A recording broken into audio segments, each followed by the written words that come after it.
So let's go over the details of a fix and list deal so you feel comfortable enough with the deal structure that you can start offering it to sellers.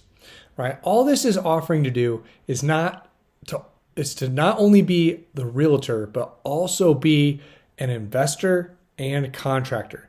You're an investor because you're paying for the renovations to their house up front, and you will be reimbursed with profit at closing, right? And you're the agent because you're also going to do a listing agreement just like normal. So I thought the best way to explain this would be to go over a deal that I recently completed, and we can go from there. So here's my proceeds calculator for this deal. This is a house in Thornton, Colorado. And all we did is we painted the house. We put new carpet in the house. We fixed a little bit of drywall damage. We fixed some light fixtures. And there was a spot in this particular house, the guy had drove his truck too far into the garage, so it bulged the framing in at the back of the garage. So we had to fix the wall framing. And that's what that was about. And that's weird I did that. All right, we painted the exterior garage door and we removed a hornet's nest on the side of the house. Right, so that's the work we did to the house. The total deal, we were telling him we think it'll sell for about $715, and after you reimburse us for the repairs and pay for our real estate commissions, you'll walk away with about $653, and that's about $20,000 more than he would get if he just sold it as is on the market, because we think it would have been worth about $675. So this deal closed real close to this. This is about how it worked out too. But let me show you what we filled out paperwork wise to get this done. All right, so there's 4 documents that you're going to want to fill out, and here we'll open each of them as we go. The first one's a business purpose affidavit. Now here, before we get too far into this, I'm going to give you links below this video for a editable doc file for each of these documents. I had each of these documents put together for an attorney for me, and I've been using them since 2017. I've done over 200 of these deals. I haven't had knock on wood, I haven't had a problem with one of them yet.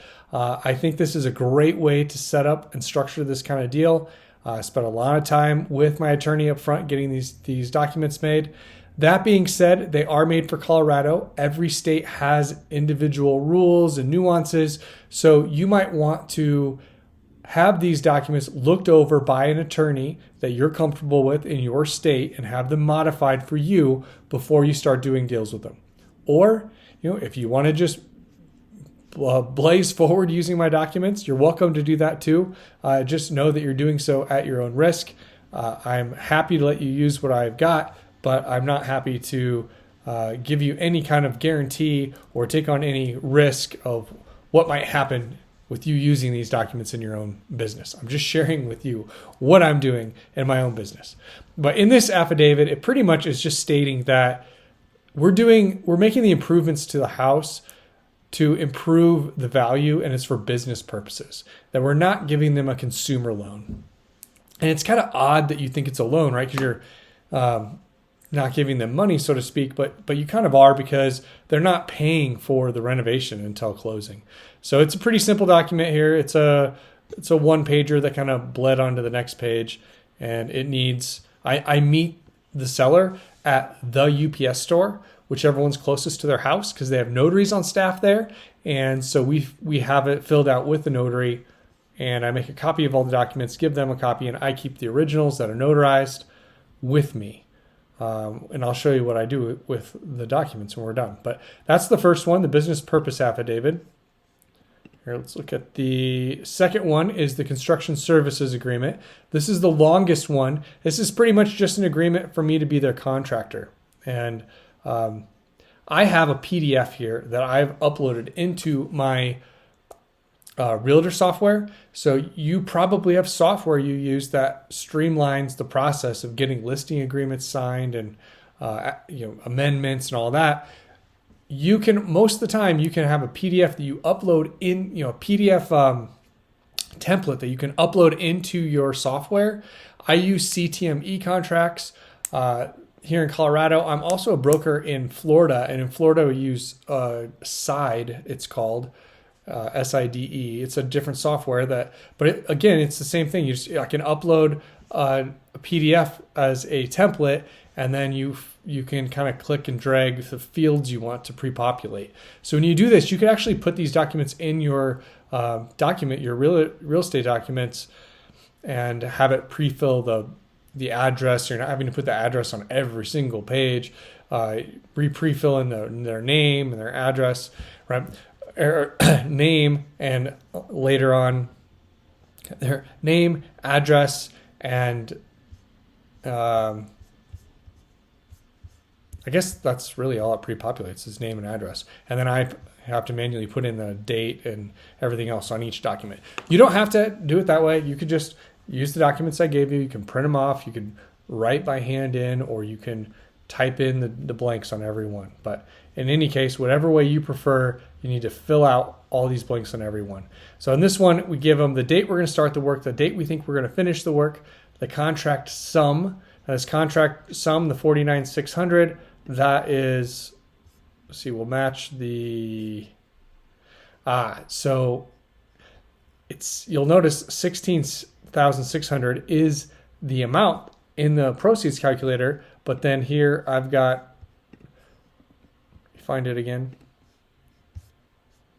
46.9 here. So the difference there, get a calculator quick, 49,600 minus 16,600 is $33,000. Now the reason is, in this case, I gave Jeff Graves $30,000 up front and tacked on $33,000 to the fix and list amount, right? So that $3,000 is extra profit for me for fronting him the money. It's like built-in interest. And normally you can get through these deals in about 4 months. So to get a 10% return in 4 months is really like getting a 30% ROI on the money that you gave them, which I always think is a great deal. But let me scroll all the way to the bottom so you can see the breakdown here. Here on this page 8 of the construction services agreement, it's a budget page.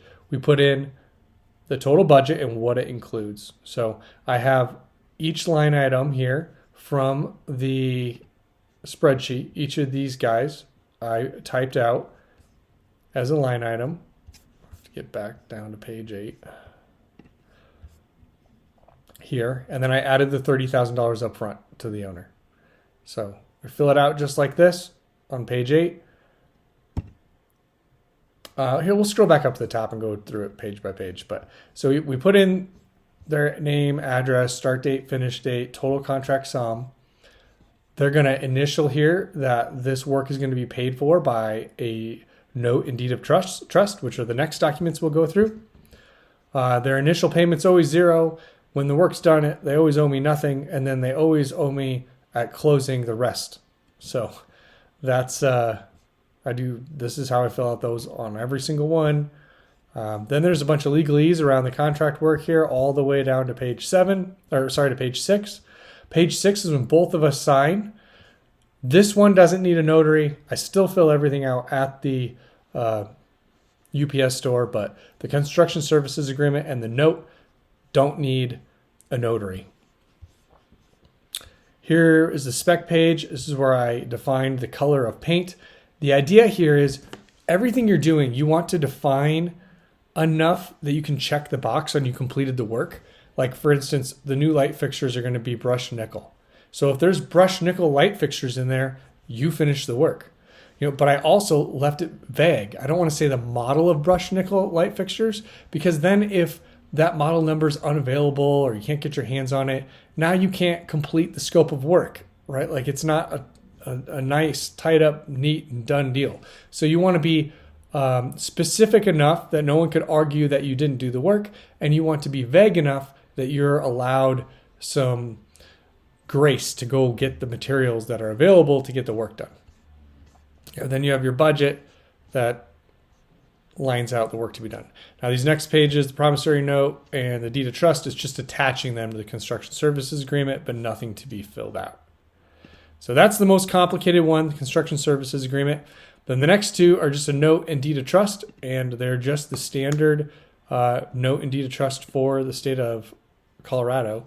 The note here is just going to state the amount, and I do all my business as my LLC name.